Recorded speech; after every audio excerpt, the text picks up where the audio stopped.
You started the recording? Okay, mainstreamed. Hare Krishna on Everyday Chant Harinam conference call. Today we have Her Grace Vannamalini Manjari Mataji from Cedar Rapids, Ohio. And today she is going to enlighten us on Srimad Bhagvatam 7:15:8 and onwards. Thank you so much, Mataji. Do you hear me?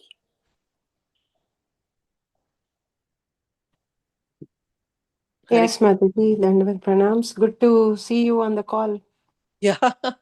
Thank you, Mataji. It's all your blessings and, devotees, Vaishnavas and Vaishnavis' blessings that they pulled me out of the Maya and put me here.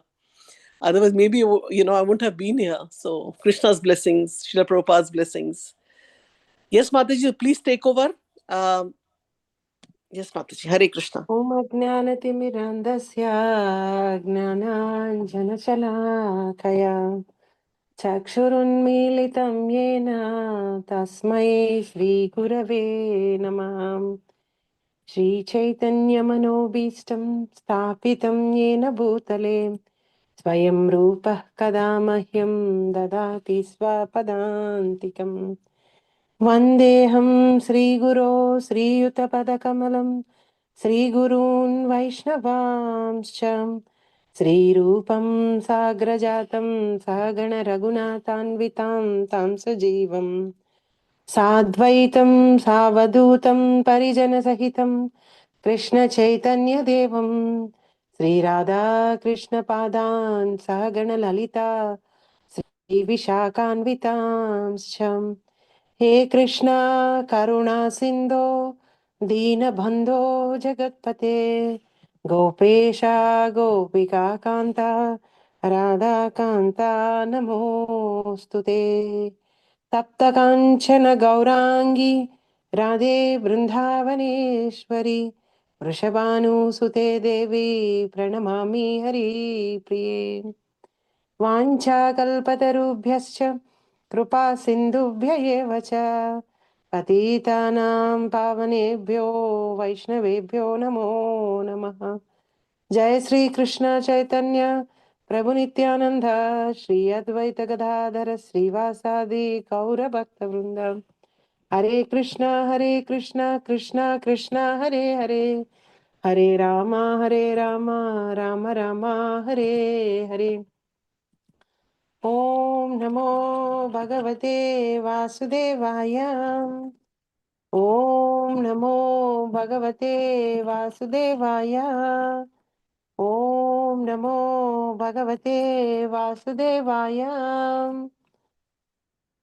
Narayanam Namaskrutyam Naram Chaiva Narottamam Devim Saraswatim Vyasam Tato Jayamudirayet.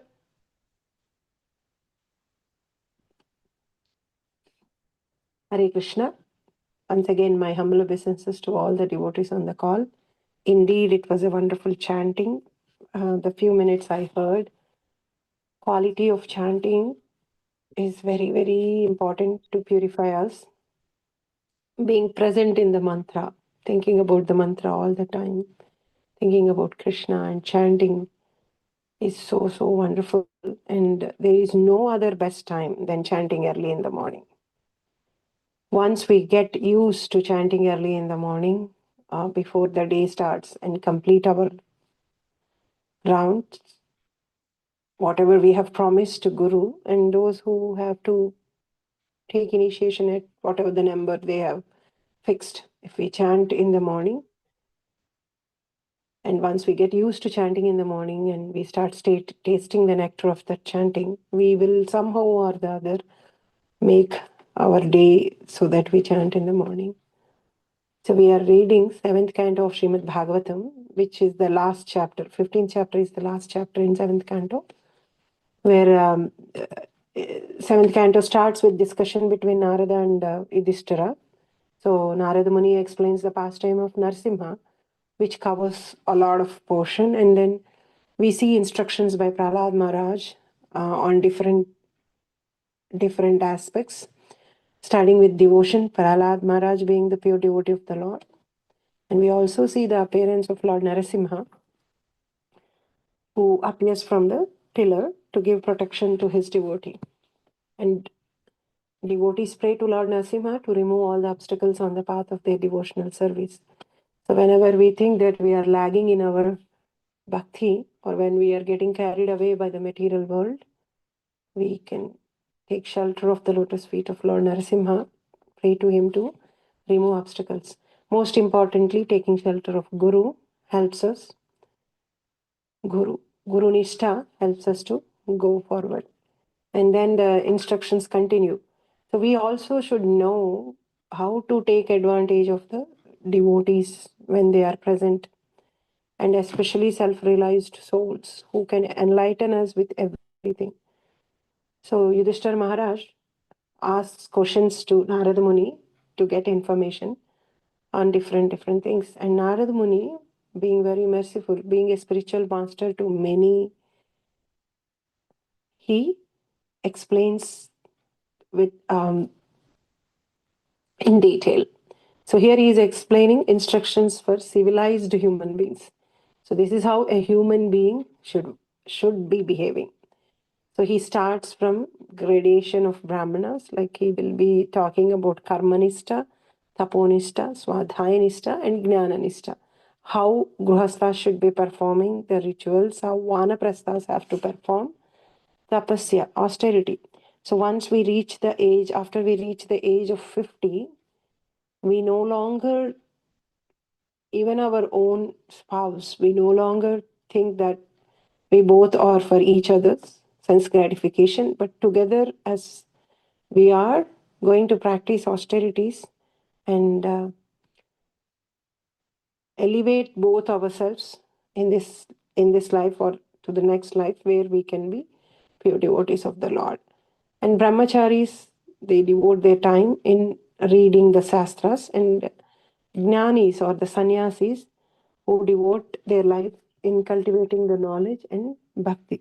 So he explains that, and he also explains whom to give charity. So devotees of the Lord need not worry about all those details, as we will be always engaging ourselves in the service of prasadam, where we will be feeding brahmanas.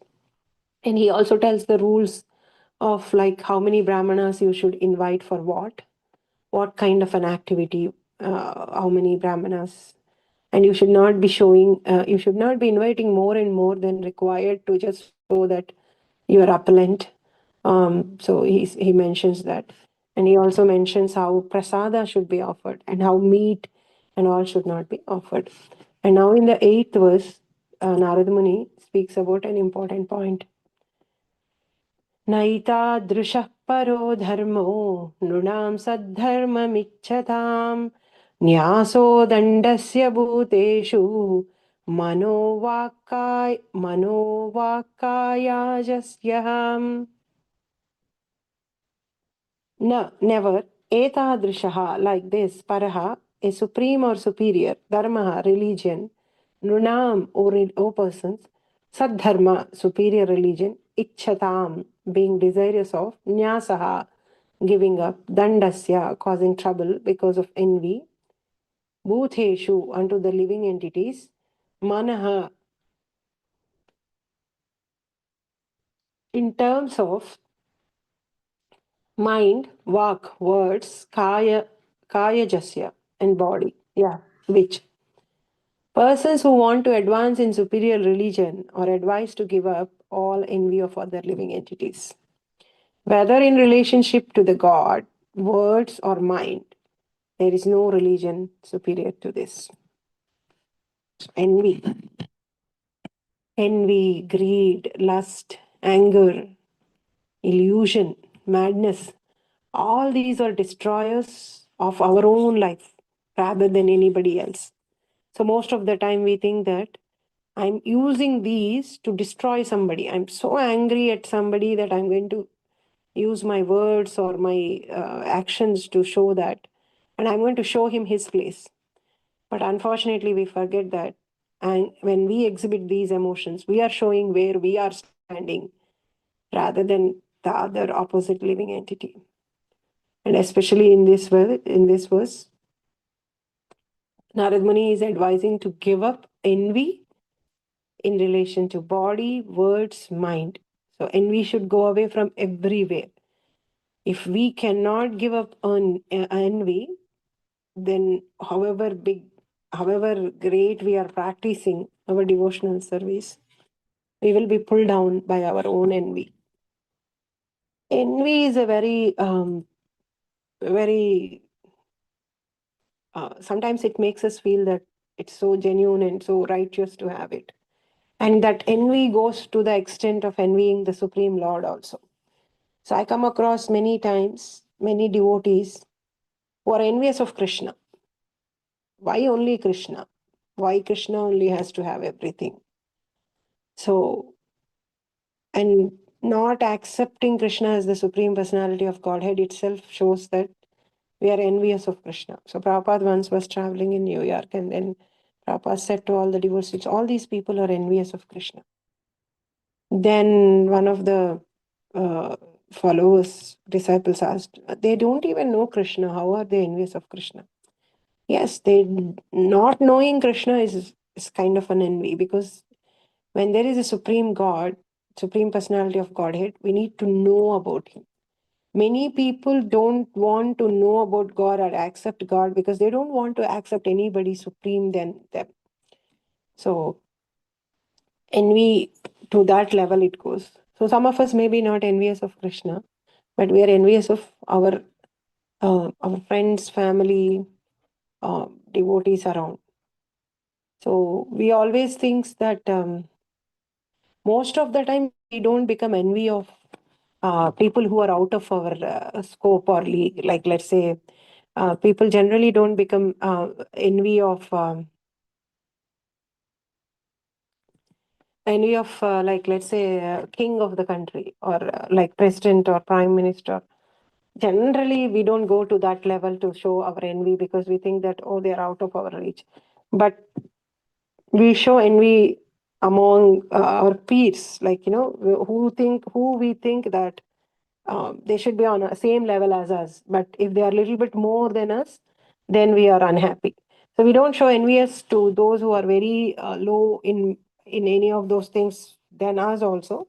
But often we compete with the people around us who we think that are on the same level, and then we start showing envious. Like, if they get little bit more than us, we will be envy.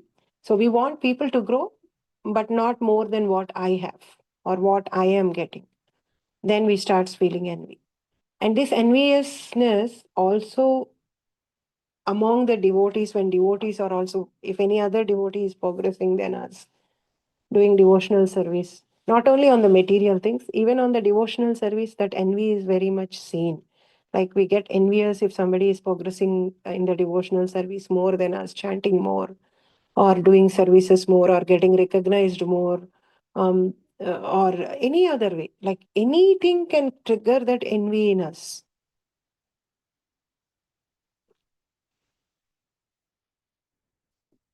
And this envy which is getting triggered in us is actually is going to spoil us rather than the others.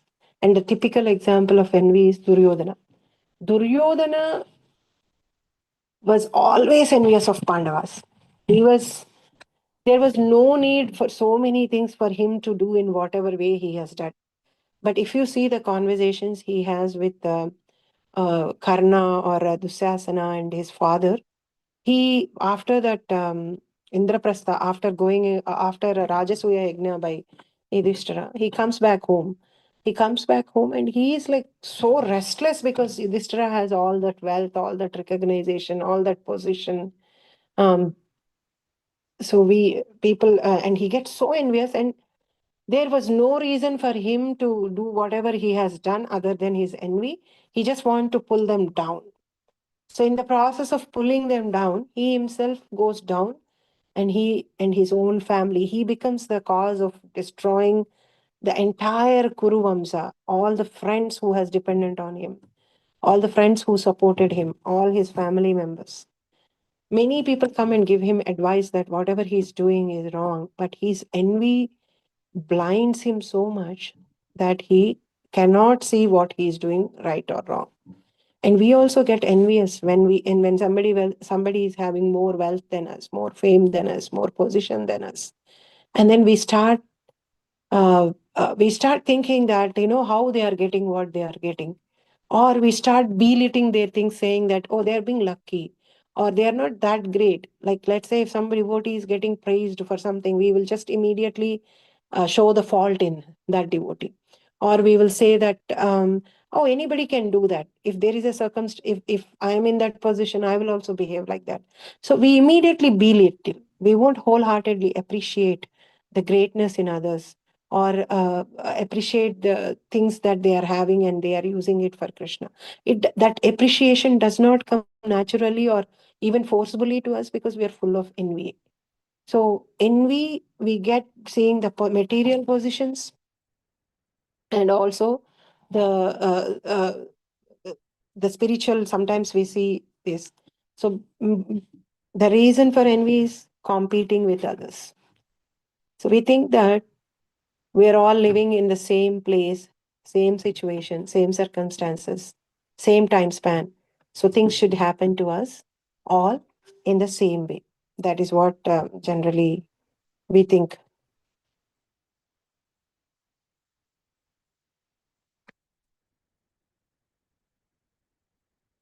But we conveniently forget that all of us have come with our own past lives, past impressions. And then it's not that our life is not that a single episode that we are seeing right now. All of our lives individually have come from so many past lives, with an accumulation of so many past karmas, and good karmas, bad karmas, and impressions that we have. So we come with all those things.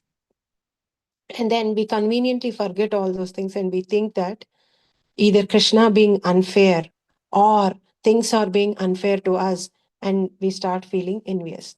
When it compared, when we stop this comparison or this competition with others, automatically envy reduces. We should not be putting ourselves in more and more in those places where we think that the envy gets triggered to us. We should pull us away from those scenarios until we get completely purified. Like how we should pull us away from the situations where we are getting angry, not saying that, oh no, I will be in this situation only, and I will see how I can control my anger, and I'm going to implement whatever I have learned. So first and foremost thing to save ourselves is to uh, coming out of that, coming out of that situation, so that our anger does not grow as we are still not purified. So envy is also same. When you think that you are going to get envious of seeing somebody's wealth or somebody's name, fame, and all, so not going into details of those, or keeping yourself away from that, helps initially not to commit envious acts towards them. And at understanding that all of us have our own past lives, because of that we have been credited happiness or sad miseries in the material front. But when it comes to the spiritual front, Krishna is unlimited. So if we can divert our heart from all these material things towards Krishna, and trying to engage ourselves in Krishna's service, and look at what we have and use them in the service of Krishna.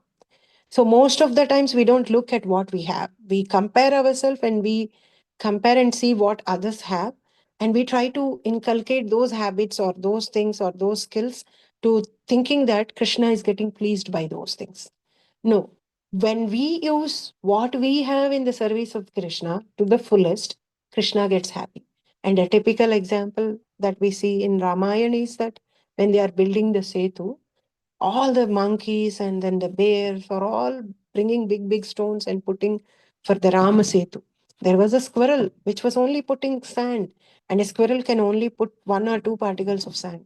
But Lord Rama was very pleased by the squirrel as he was pleased by the bears, because squirrel is doing whatever it can in its own strength, in full sincerity, in the service of the Lord. So never ever Lord compares or asks us to compete with each other when it comes to his service. He is ready to accept what we are giving from our heart to our full extent to Krishna. So when we can divert towards those things, when we can always understand that I have enough, I'm having a lot of blessings, lot of gifts which I can be using in Krishna's service to the fullest. And then when our focus shifts towards Krishna rather than from the material things, and when we understand that Krishna is unlimited, like how in Dwaraka Krishna 16,108 queens, all of them never felt that Krishna was not there with them. They all have their personalized Krishna, and Krishna was always present, and Krishna was always reciprocating with them. In the same way, all of us have a unique relationship with Krishna, and all of us can have unlimited exchanges of love with Krishna. And all of us are equally equipped with our own strengths and our own skills, which we can be using in Krishna. So whatever we have, using them in the fullest in service of Krishna, and getting that Krishna prema to get that Krishna prema is enough. We don't need to compare. We don't need to be comparing us with a good speaker, good singer, good person who is doing excellent services or anything. And also seeing that all those good things that those devotees are possessing, whatever it may be, it is a gift from Krishna. It is a gift from Krishna, it is a blessing of Krishna, and it is the vibhuti or the skill that Krishna is having, and Krishna has bestowed them with that. And when we see that at a soul level, we are all equal, and we all also have a relationship with Krishna, and it is Krishna's skill that was bestowed upon them, and they are using that in the service of Krishna. And Krishna has given me this skill, I have to use it in Krishna's service. When we look at that, when we look all the appearances or the skills that anybody else is having in relation to Krishna, we will be the envy will be substitutized, the envy will go away. And when we see in relationship with Krishna, and more importantly, among the Vaishnavas, among the practicing devotees, the most important thing that we have to remember is that envy and devotion does not go together. They cannot go together. So the more we are feeling envious of somebody, we should practice to appreciate them.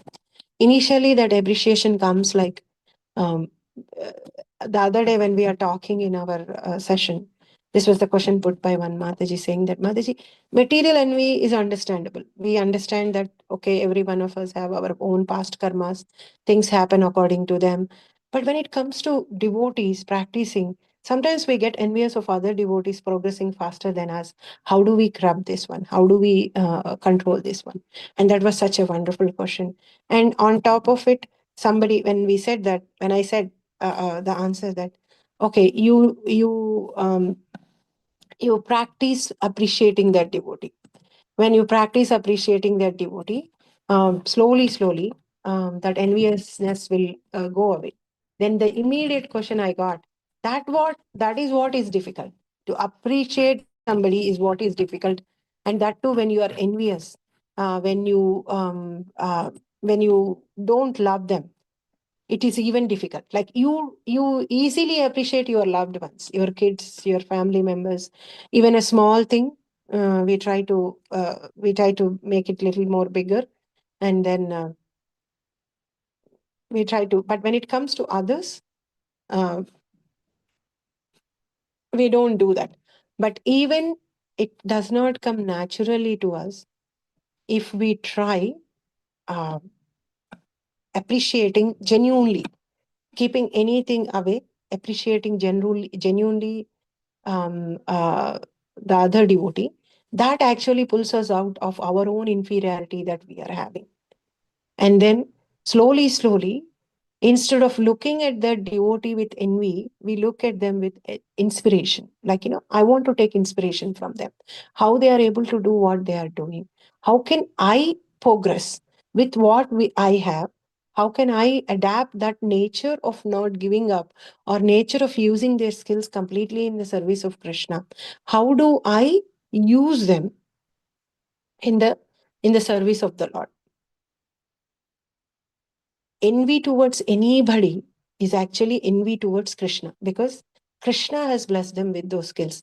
So when we show envy to the fellow devotees or people, then we are actually telling Krishna that, Krishna, you have done a bad judgment. You have bestowed them upon with those skills and things, and you did not give me.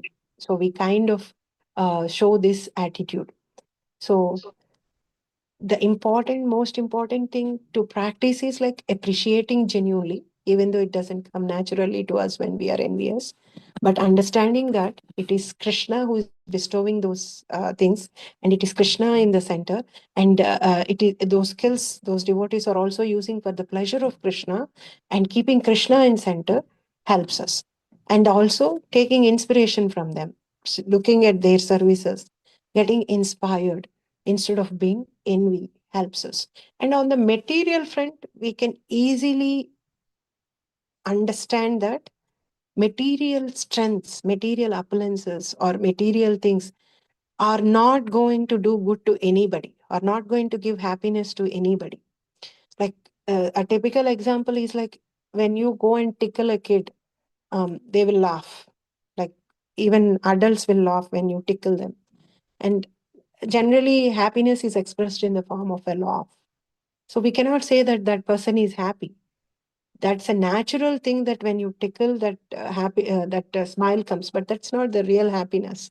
Similarly, the material things which are there outside, external, we think that those are going to give happiness to the people, but not really. The real happiness is in the spiritual life. And the first foremost thing, as we see, we have to avoid ourselves those from those places. And the reason people are getting envy more often, more increased than in the past, is because of the social media. Because everybody tries to project a life on the social media, only the happy moments. And when we look at them, when people look at them, until then they might be very happy with their life. But the moment they saw the people celebrating or going on vacations or doing things on the social media, suddenly you start feeling that, oh, my life is not fun. I don't have this. I don't have that. And then we start feeling bad. So avoiding situations or circumstances or places where this envy gets triggered is the beginner's level of protection, protecting ourselves from envy. And not competing with others. This is very, very important. Competing with others is going to make our life miserable. And we are not compete. If we have to compete, if we have to compete at our real position, which is the soul. And at our real position as a soul, we are all same. We are all part and parcels of the Lord. We are all servants of the Lord. So we are all same at that level. So even if we compete at the spiritual level, we are all at the same level. So we don't need to worry. And at material level, it is so unreal to compare. It is so absurd to compare at the material levels, because all of us are having a different past and different impressions. And then making envy, becoming envy is going to make our future miserable also. Envy is going to pull us down rather than pulling others down. So these are all the things when it comes to envy. And most importantly, as devotees, remembering that envy and devotion does not go hand in hand. Like how anger, karma and krodha, these two, all these things when we have in us, they becomes obstacles for the progress of our own devotional service. So we have to remember, like all these things are like a fire in our own hands. They will first burn our hand first. Before we are thinking that I'm throwing this fireball at some other person, I'm going to burn that person. I'm going to become the reason for the downfall of that person. But we will be at the lowest level. So here Narada Muni is advising, if you want to practice a paradharma, the most important thing that you have to do is give up envy towards all the living entities, whether in relationship to body, words, or minds. And all these are practical tips But we don't remember all these things when we are anger or when we are envy. And to remember at the right moment all these things and not act on those actions depends on our sadhana. The chanting that we are doing, the service that we are doing to Krishna helps us to give us, to remind us these instructions at the time when we have to use it. So we always have to remember that we do a good sadhana, and also asking Krishna to help us to get rid of all these impurities in us also helps. So here Narad Muni says that give up envy. Eke karma Eke karmamayam yajnan jnanino yajna vittama atma samyamane niha juhvati jnanadipite.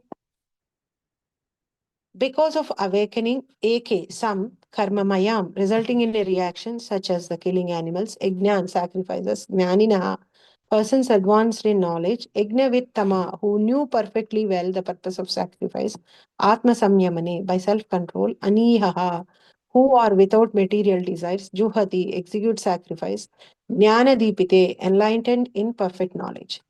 Because of an awakening of spiritual knowledge, those who are intelligent in regard to sacrifice, who are actually aware of religious principles, and who are free from material desires, control the self in the fire of spiritual knowledge or knowledge of the Absolute.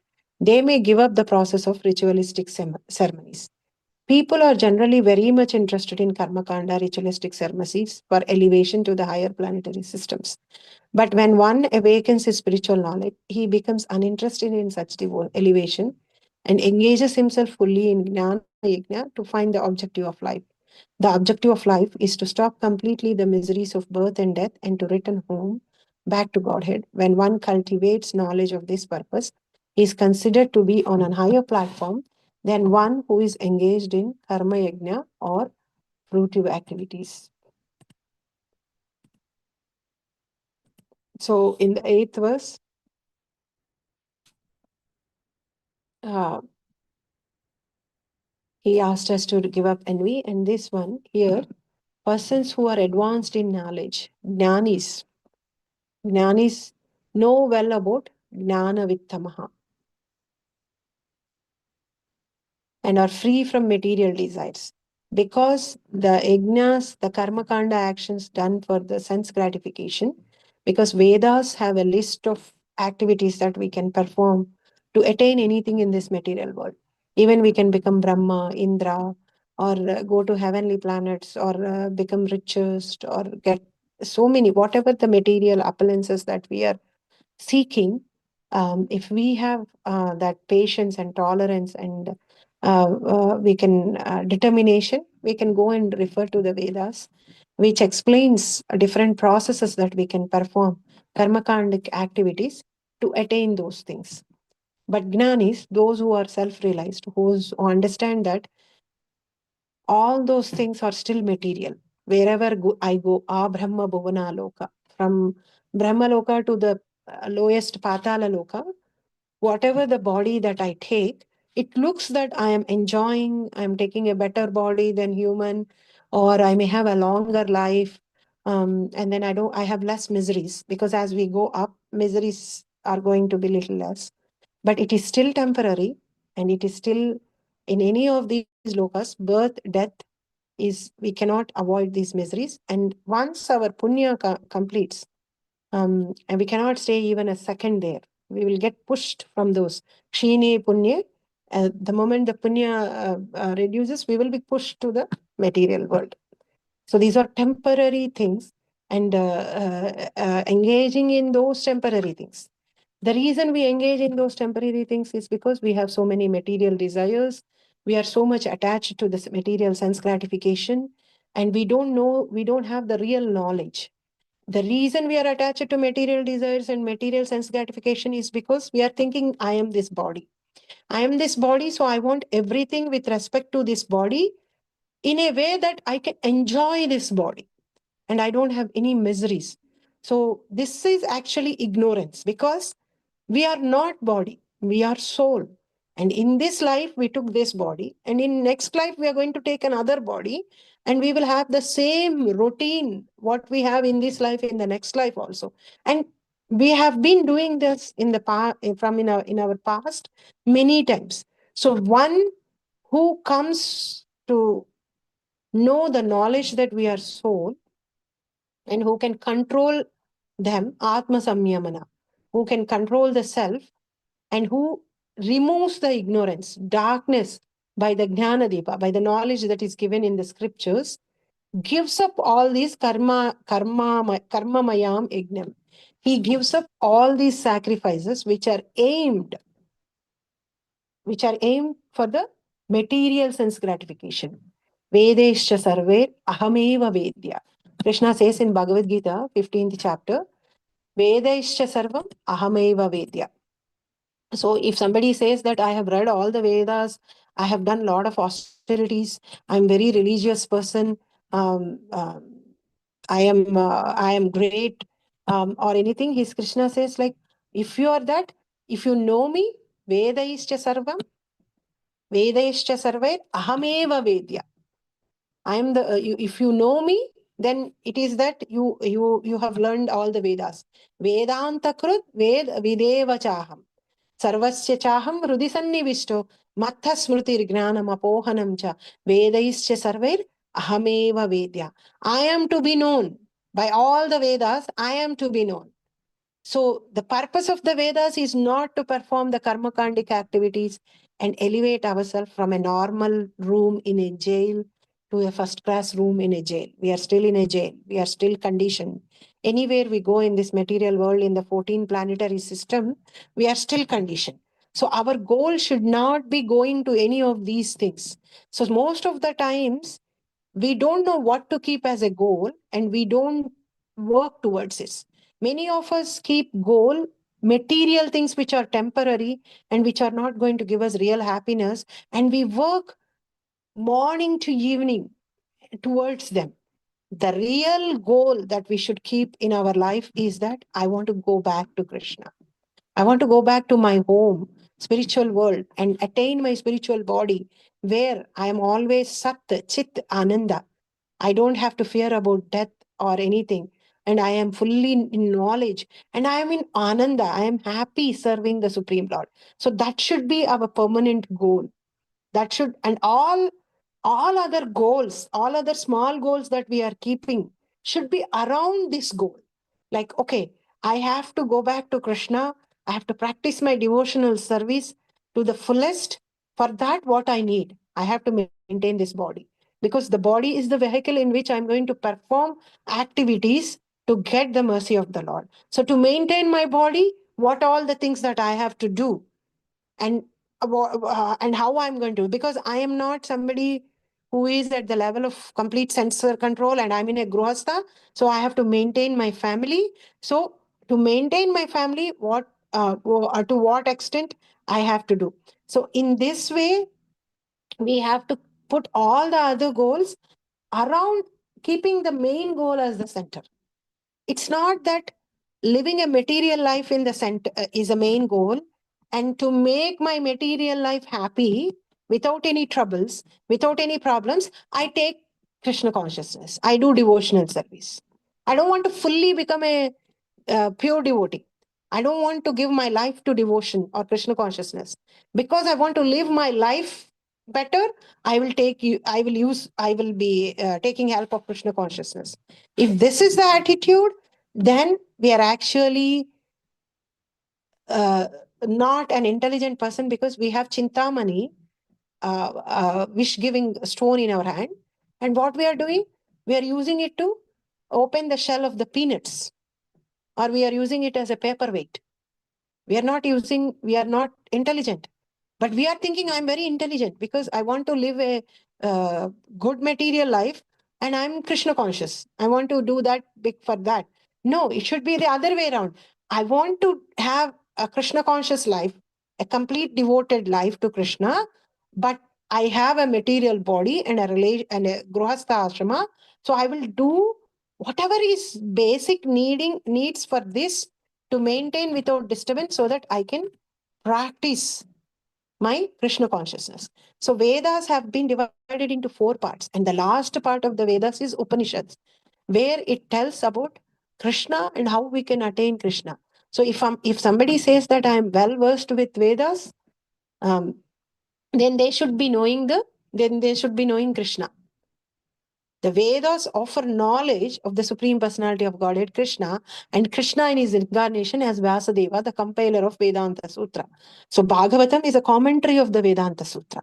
So when we are reading Bhagavatam regularly and chanting the holy names of the Lord, it actually not only purifies all these impurities that we are having, lust, anger, greed, envy, illusion, madness, it also actually increases our faith, helps us to develop the relationship that we have forgotten. First of all of us don't know that we are souls, and we don't know Krishna. We don't know our relationship with Krishna. So there are 3 things for us to know using the human form of life: that we are soul, and we are part and parcel of the Supreme Lord Krishna, and we also have a relationship with Him, and our goal is to re-establish that relationship with the Lord. So that should be our goal rather than anything else. But we have all the other things as the goal than that. But those who have that knowledge, or those, they do not engage themselves in karma kanda. People are generally very much interested in karma kanda ritualistic ceremonies for elevation to the higher planetary system. But when one awakens his spiritual knowledge, so the gnanis, they read scriptures and they go to that level. So those of us who are in Bhakti Yoga, when we are practicing Bhakti Yoga, Krishna will take care. As in 10th canto, 10th chapter of Bhagavad Gita, Krishna says that I will give the intelligence to the person to come to me. So we don't need to worry that, oh, I cannot read all these scriptures. I don't have time. I don't understand. I don't have time to read. Of course, if we have time, we should read. If we don't have time, we should at least listen, because the first thing Krishna said is Sravanam.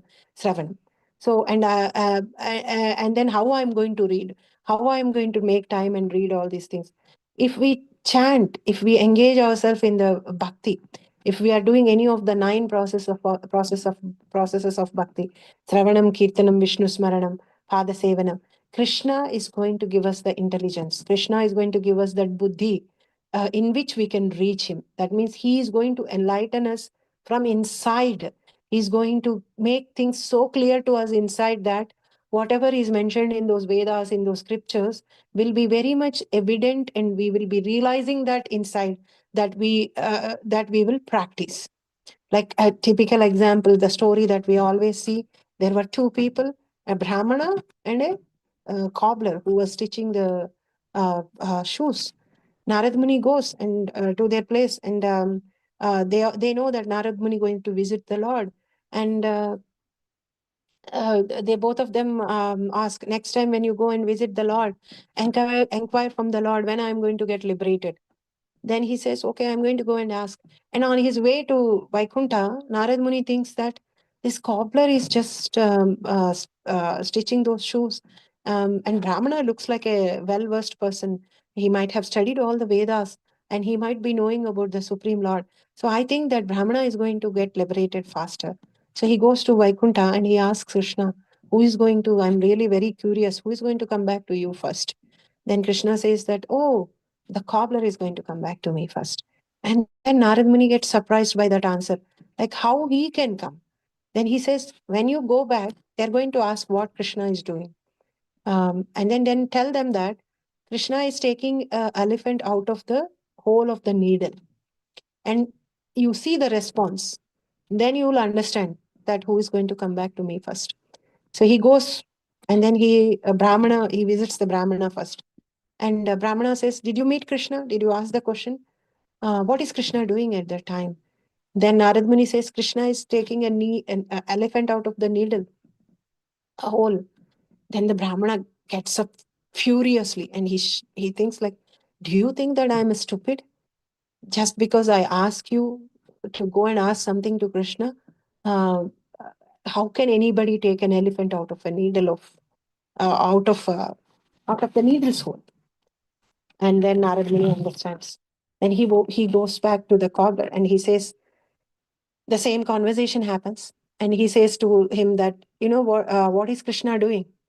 He says, Krishna is taking an elephant out of the hole of needle. Then he says, yeah, he is Krishna. He can do anything. If he can bring a banyan tree out of a small seed, a big, huge tree can come out of a small seed. Why can't he take elephant out of the hole of the needle? He can do anything.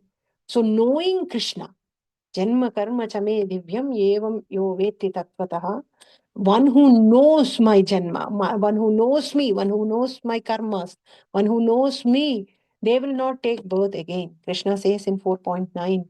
So knowing Krishna in full, and Krishna tells about him in full in Bhagavad Gita, and then his devotees in Srimad Bhagavatam. Knowing Krishna in full itself can elevate us. So many of us think that I am so well versed in so many things, but we miss understanding Krishna and how we can attain Krishna, how we can attain Supreme. So when we get distracted with these karmakandic activities, material affluences, Bhogaishwarya Prasaktanam, one who is attached to Bhoga and Aishwarya, one who is attached to material appliances and material happinesses and enjoyment, for them, Krishna says in second chapter, it is very difficult to get determination to perform devotional service to the Lord. They will not be determined in that endeavor because they are distracted by all these things. Bhogaishwaryasya prasaktanam. 2.44 Krishna says, in the minds of those who are too attached to sense gratification, Bhogaishwarya prasaktanam, sense enjoyment and material opulence. Like I want this. I want building, I want cars, I want jewelry, I want all this. And also enjoyment. I want to enjoy my body to the fullest extent, lord over this material universe. Tayapahruta chetasam. Their intelligence is confused or stolen by such things. Looking at those material things, their intelligence is stolen. So what happens? Vyavasayatmika buddhi samadhauna vidhiyate. Vyavasayatmika buddhi. They will not have a fixed determination in devotional service because they did not control their mind. So the resolute determination for devotional service to the Supreme Lord does not take place in those minds who are too much attached to the Bhoga and Aishwarya, sense enjoyment and material appliances. And this sense enjoyment and material appliances does not stop at the level of earth. When we do karmakandic activities, people wants to go to heaven and also enjoy there. But we forget that even heaven, the lives in heaven are also temporary. They are not permanent. Either in hell or heaven, both are not permanent. They are going to come back. And there is a little happiness even in hell also. So it's not that it is completely full of punishments and misery only. So when we understand this, when we have this knowledge, when we perform our devotional service sincerely, serve devotees of the Lord, Guru and Krishna, Krishna is going to enlighten us from inside and remove that hankering towards the material desires and material opulences and makes us determined in our devotional service. And then we will be very clear when we have that inner satisfaction. Somebody next to us is having how much ever material thing, we will not be disturbed. When we know that that is not what I am seeking Krishna Prema, I am seeking Krishna. So Krishna is available to every one of us. He is not that, there is no competition in attaining Krishna. Krishna is available to each one of us in our own way, with my own relationship. It is not that if Krishna has relationship with me, he's not going to have relationship with others, or is having relationship with others, he's not going to have with me. So there is no competition at the level of the spiritual front, and there is no unequal grounds at the spiritual front also, because we are all souls and we are all part and parcel of him. There is no higher and lesser. When we understand that, when we keep that in mind, and practice our devotional service, we will not be allured by the material things, or we will not be distracted by the impurities of lust, anger, greed, envy, illusion, madness in us.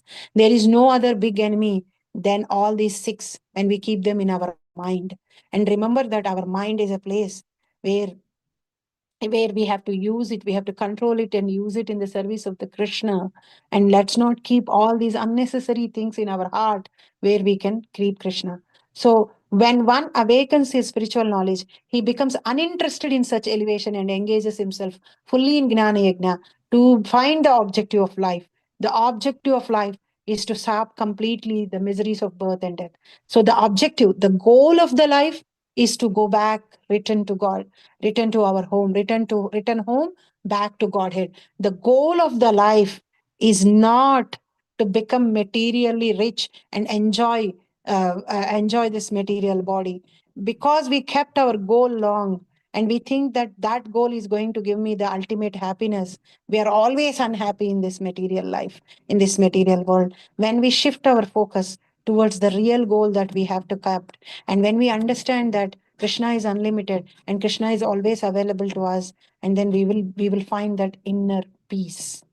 When we understand that Krishna is the proprietor, Krishna is the enjoyer, Krishna is the supreme controller, um, then we will we will be very happy. When one cultivates knowledge for this purpose, he is considered to be on higher platform than one who is engaged in karma yajna or fruitive activities. So one who develops pure devotional service to the Lord, and one who knows the value of human form of life, and who keeps the goal of human form of life as to go back to Godhead, he is more intelligent than anybody. And for that, to keep that goal and work towards that, our sadhana is the biggest thing that is going to help us. And having a quality sadhana, keeping aside time for sadhana, it may be looking in the initial days that, oh, I don't have time, I have to do so many other things. But when you have to really do so many other things, then the first and foremost important thing to do is our sadhana. Because to have a sane mind, to not get carried away and do more and more sins, it is more and more important for us to do the sadhana. Prabhupada brings out a wonderful point in third chapter of Bhagavad Gita. It is so wonderful. He brings this point in the initial chapters, where he says that, oh, if you really want to enjoy the material life, you should be doing the yajna more, because you want to enjoy this material world, then you should be performing more the yajna. And what kind of an yajna that we can perform in this Kali Yuga? Sankirtana yajna, chanting the holy names of the Lord. So the more we chant the holy names of the Lord, we will be tasting the real happiness, and we will have that inner peace where we are not competing with anybody. We are not restless. We are full of anxiety and stress, all those things free. And then we are happy connecting to the inner self of us and to the Supreme Lord. I'm going to stop here at the ninth verse. Um, and tomorrow it is 10. Anybody have any questions or comments or corrections? Please go ahead, Mataji Singh.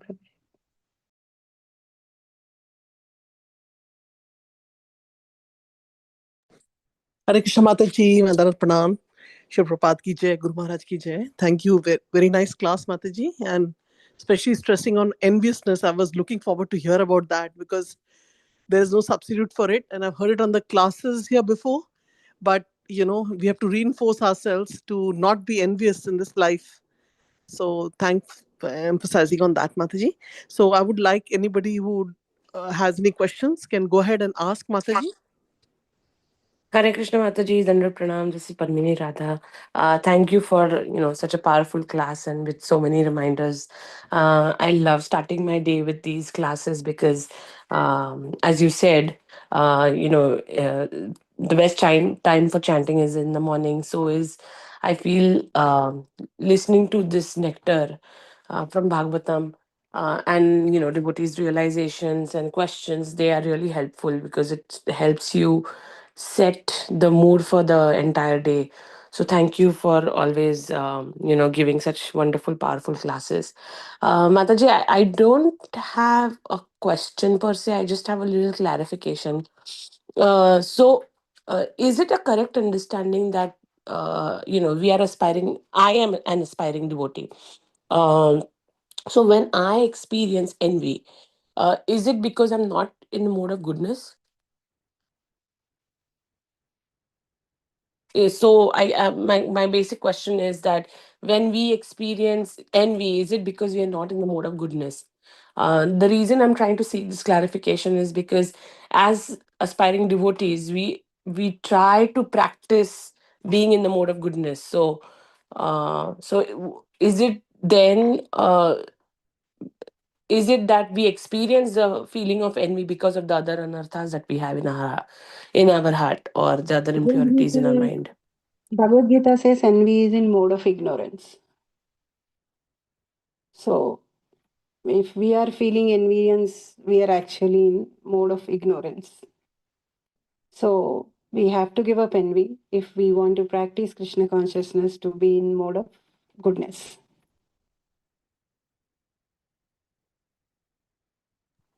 Okay, thank you, Mataji. So definitely, envy is not associated with mode of goodness. Right. So I guess then the way to remove that from your heart is by doing your sadhana more sincerely, right? Because More, it helps you. yeah, more sincerely, and finding out the root cause of envy. What is that I am envious about? And then finding that out. And if we are becoming envious because we are competing on the material front, then we should understand that there is no competition as such at material front, because we are all having our own set of lives with our own past lives. If it is at the spiritual front, as I said, Krishna is unlimited, and Krishna is there. Krishna is available to all of us, and Krishna has bestowed some strength to somebody and some strength to me. Um, and remembering the example of a squirrel and Hanuman, and to please Krishna is our goal, because when we keep Krishna in center, our goal is to please Krishna, right? So then, if to please Krishna, we don't need to borrow any skills from. We don't need to inculcate the skills which we were not born with. Like Krishna has given all of us with certain kind of strengths and weaknesses. Crubbing our weaknesses and using our strengths in service of Krishna is going to please him. He's not going to compare us with any other devotee. So then there is no place room for envy there. So talking to ourselves like this helps us, and our sadhana is the most important ingredient there, which is going to give us this intelligence. Sure. Thank you, Mataji.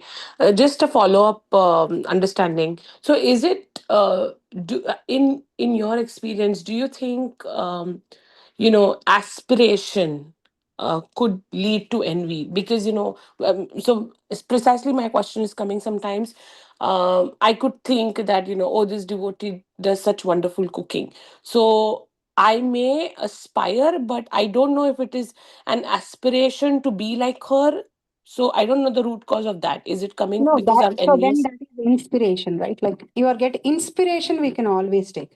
See, Okay. if somebody is like, oh, that Mataji chanting so wonderfully, I want to chant like that. Or that Mataji is doing with so much devotion the service, I want to do like that.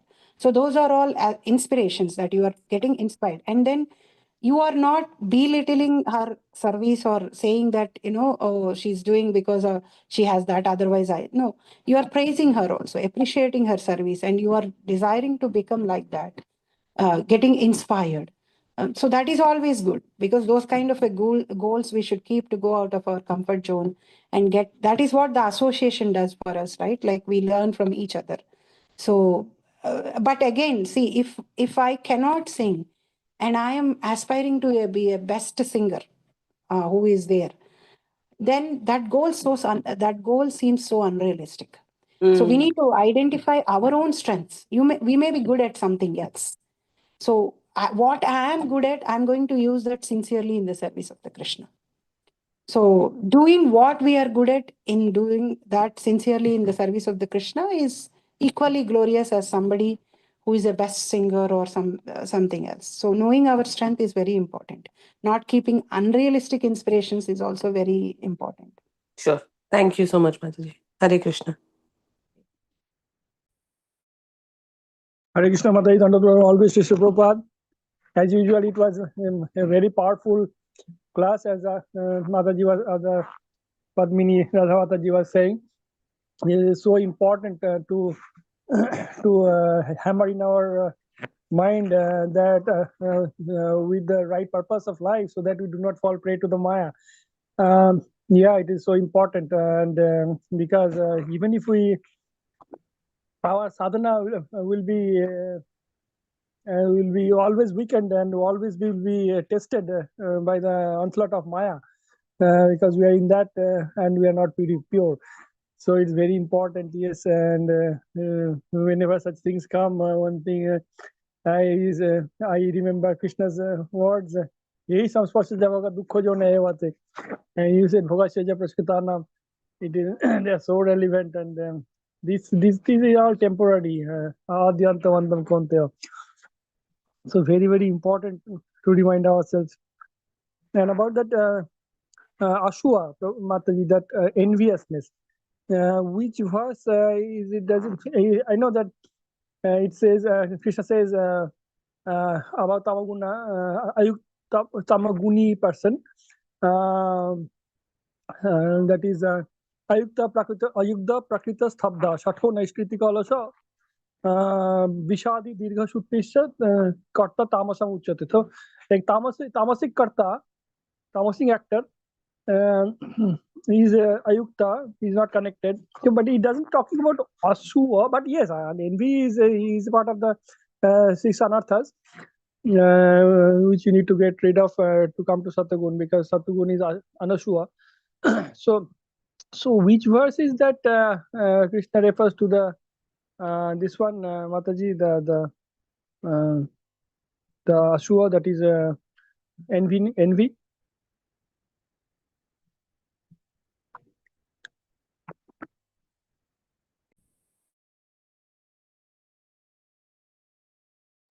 I am just trying to find for you, Prabhu.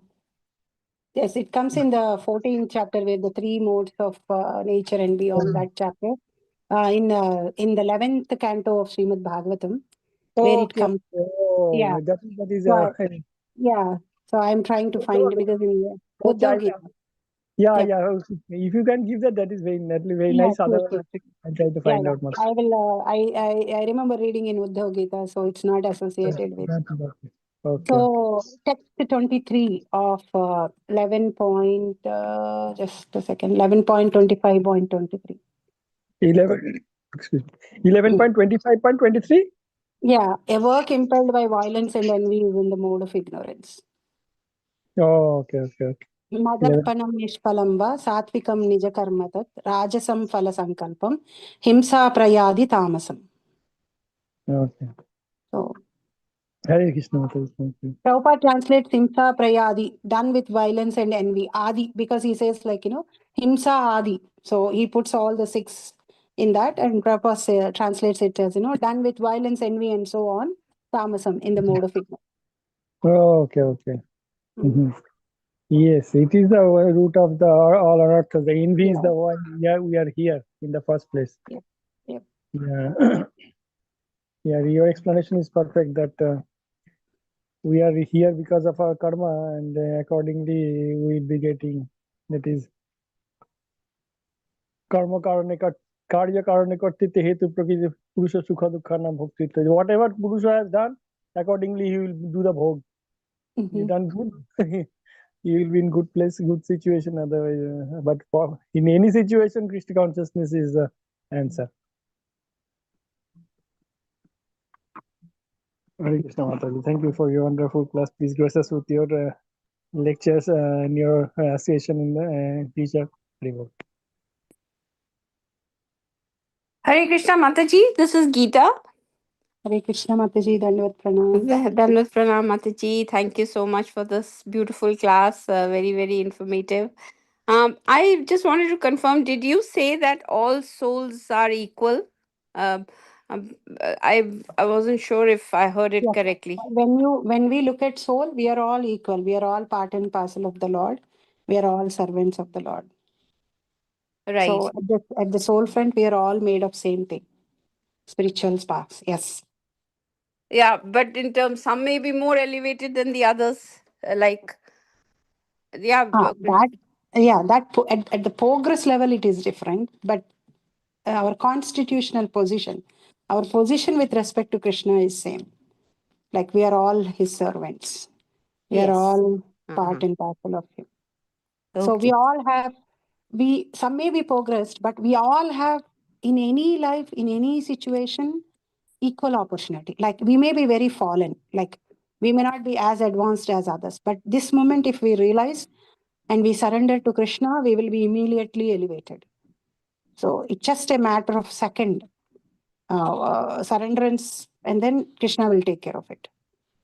Yes, So, Shivaji. Right. so in that sense, like it won't take, if that surrenderance comes to us, because in Bhagavatam, before Parikshit Maharaj get cursed for 7 days to die, so then he is asking, like, is this 7 days enough for me to get self-realized? Then he tells the story of Katvanga Maharaj, who in one nimisha, he realizes that his life is going to end, and he just surrenders to Krishna and thinks of Krishna, and then he goes back to Krishna.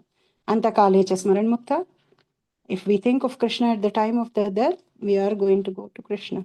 So that surrenderance should come to us. Sarva dharman parityajya mamekam saranam praja. Aham tvam sarva papebhyo. He will remove all the sins and he will deliver Take us. Yes. Mhm. Thank you, Mataji. Hare Krishna.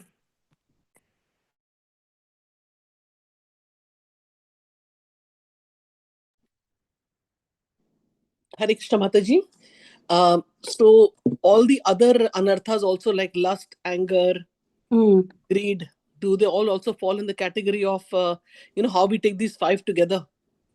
Oh yeah, all 6 of them, Mataji. Ignorance, All 6 of ignorance or come in, passion also come in. No, all are in mode of ignorance.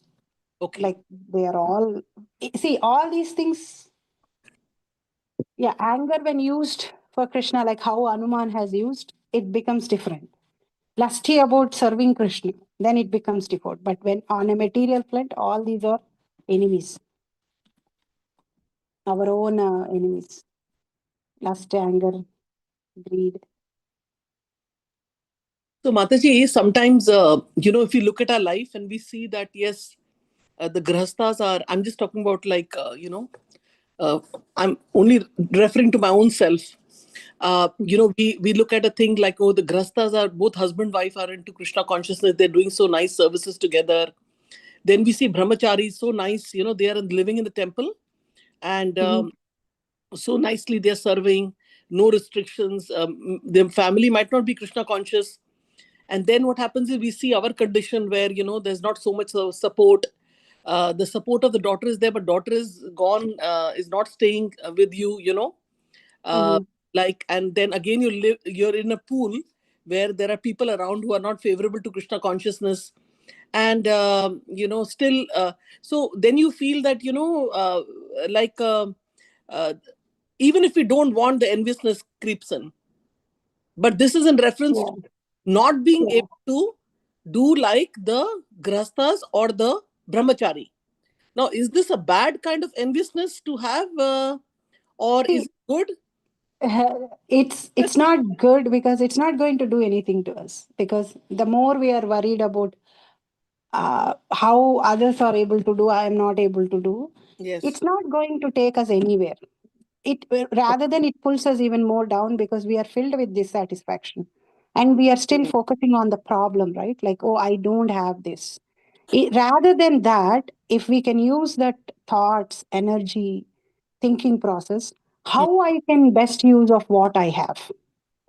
Because again, Krishna is not saying that others are doing 24 by 7 service to me. Rupini, sorry, this Mataji is only doing 1 hour. So they are great, she is not great. Krishna is not looking like that. Krishna is taking your circumstances also into picture.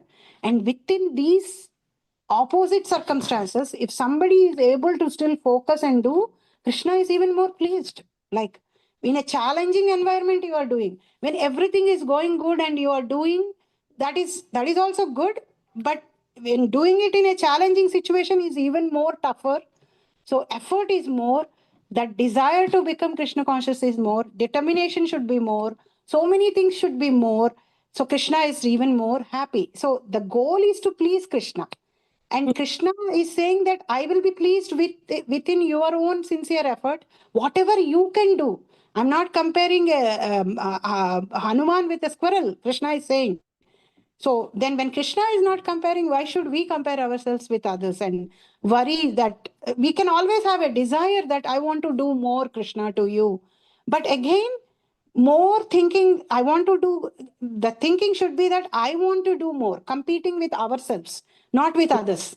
Like Krishna, I'm still wasting time here. I want to even use that in your service. I want to do more within my circumstances sincerely to you. That helps us rather than comparing with others. That actually demotivates us, pulls us down also.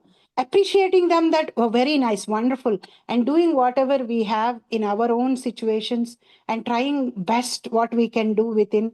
And most important thing is that there is no one way of doing service to Krishna. We can always think of Krishna in our mind. We can do that in even in an opposing, even when you go and sit in a movie hall, you can just close your eyes and ears and think of Krishna.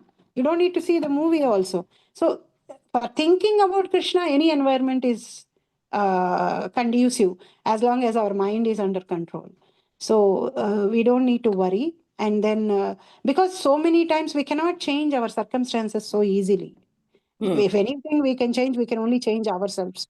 So we need to focus on ourselves. And the more you try to change your circumstances, the more friction, the more arguments, and it again actually drains our energy. So we just have to, like, if you see a kid who always complains to take a medicine, fight, going in straight way, approaching that kid saying that, oh, medicine is good for you, take it. Then actually fight erupts, and then it goes for hours, and that kid will not take medicine. And we also get tired and drained. Instead of that, what we should do, we should wrap it in some candy or do something and give it to her. So spending our time and energy on the things that we cannot change actually drains us. So we need to protect our time and energy so that we can use it in Krishna's service, not getting into unnecessary arguments, not getting into things that we cannot change. So we don't need to worry about our circumstances. Every one of us are running our own races and we are flying our own flights. And then Krishna is pleased by any of us as long as we are sincere. Yes, Mataji. Thank you so much for the just super wonderful answer. And also, at least for myself, I feel Shastras are very important because we have examples of Vibhishan, we have examples of Prahlad Maharaj, and so many others who, living in an environment were still able to practice.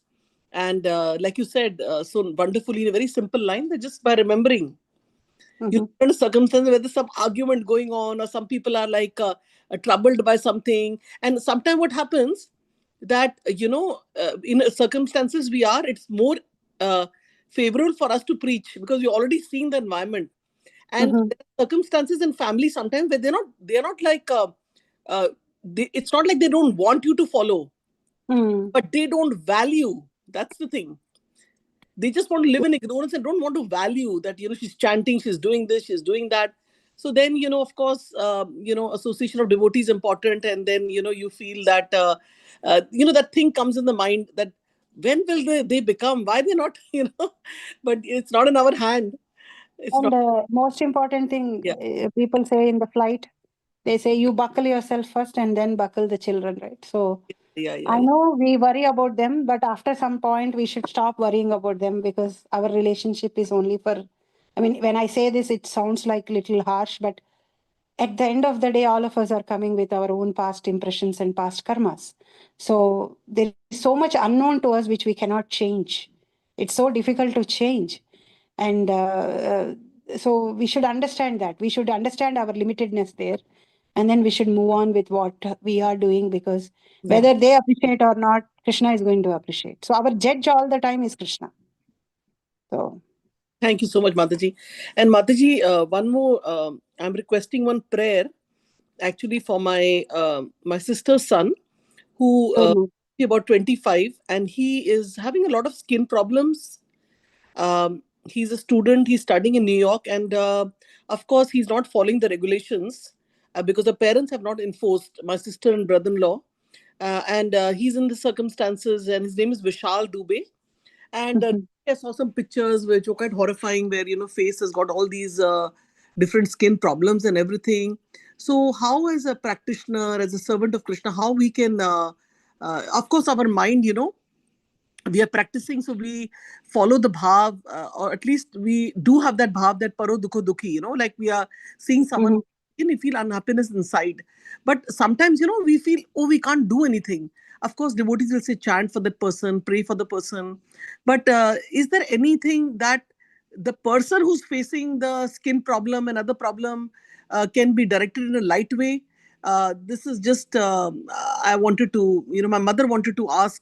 She was telling me that, can you ask in your devotee circle how, because she's being a grandmother, is more affected. She So raised, if he is receptive, yeah, if he is receptive to any suggestions, yes, chanting by himself helps, or listening to chanting at least. If he is not chanting, so when he's listening to it in the day for 5-10 minutes, okay, because if he does not have faith, it's very difficult to direct him towards that.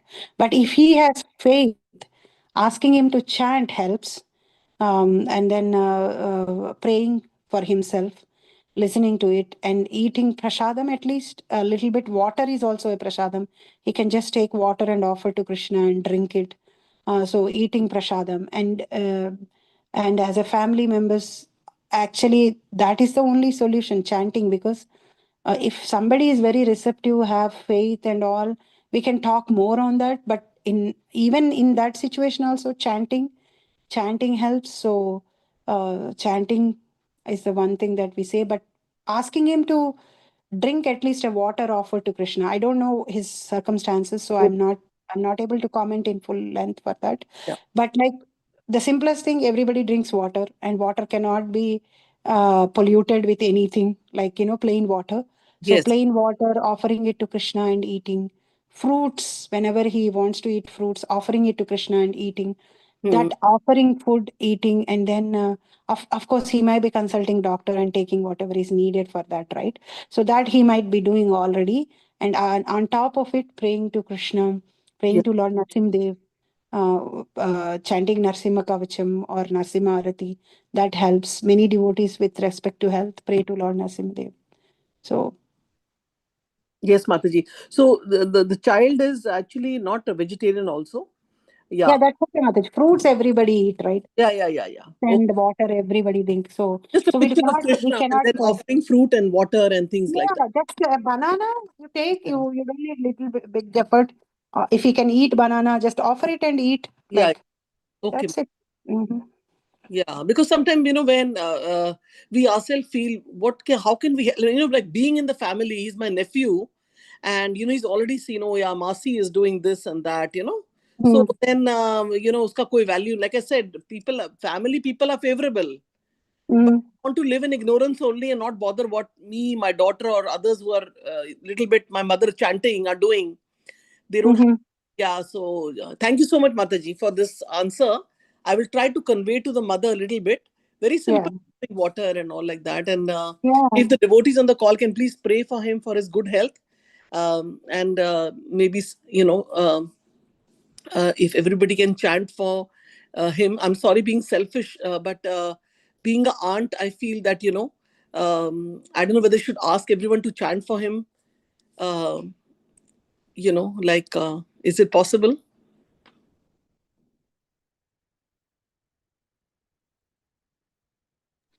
Sure, Mataji, I'll pray for him. Okay, Mataji. Thank you, Mataji.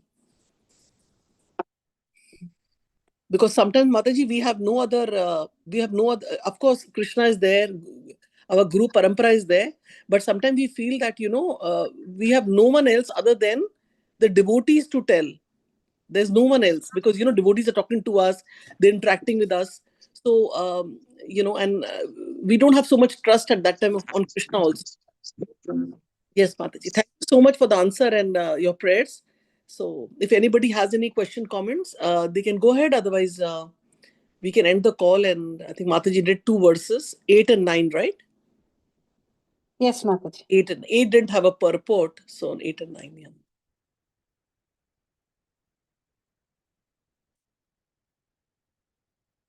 Anybody has any comments?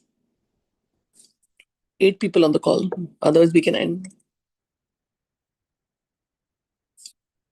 Vancha kalpatrubhascha kripa sindhu eva cha patitanam pavanebhyo vaishnavebhyo namo namah. Ananta koti vaishnavinda ki jai. Shri Prabhupada ki Argya Swarnamalini Manjari Mata ji ki jai. Jai. Thank you to all the devotees who joined today. Hare Krishna. Hare Krishna. And Thank you, we Mataji. have Hare Krishna. Bhagavad Gita on Saturday, Sunday, as is informed by Shavarasika Mataji. So everybody can join, and please pray that I can also join. Bhagavad Gita. Krishna Mataji. Yeah. So Shami Krishi Maharaj is here, so please have blessing from him. Hare Krishna. Small video. Yeah. Open the video. Hare Krishna. Hare Krishna Prabhu. Hare Krishna, Prabhuji. Hare Krishna Maharaj. Jai Srila Prabhupada ki jai. Gaurav Bhakta Vrinda ki jai. Jai Hare. Okay. Yes. Krishna Chaitanya, Your Krishna Chaitanya. conference is going on still, right? We are finishing, Prabhuji. Yeah. Okay. Nice to see you all together. Good to visit sometime, devotees. We visit on the Zoom, but it's so good to visit personally also. Hare Krishna. Hare Krishna. Vani and Vapu. So both are important. Yeah, So- Gita Mataji is there. Rupini Padma Mataji is there. Yeah. Yeah. And today's speaker. Maharaj, my apologies. Mataji. I was Okay. not able to meet you when you came to Orlando because my daughter felt sick, and then I had to attend to her. But Maharaj was there till 19th, and I was not able to come and meet. Sorry, Maharaj. Sorry. No, it's okay. Yeah. We had a nice trip in Orlando also. Very nice. Very nice. Think it's nice to see you all engaged nicely in devotional service and visiting devotees each other. That can sustain our devotional life. So you continue with your meeting. Yeah. It's all. Okay. Okay. Thank you so much. Hare Krishna. Hare Krishna. Hare Krishna. Thank you, Mataji. Hare Krishna. Hare Krishna. Hare Krishna. Hare Krishna. Hare. I hope we are done. Yes, Prabhuji. Yes. Vancha kalpatruvesya kripa sindhuvesya patitanam pavanebhyo vaishnavebhyo namo namah. Ananta koti vaishnavinda ki. Yeah. Jai. Jai. Hare Krishna.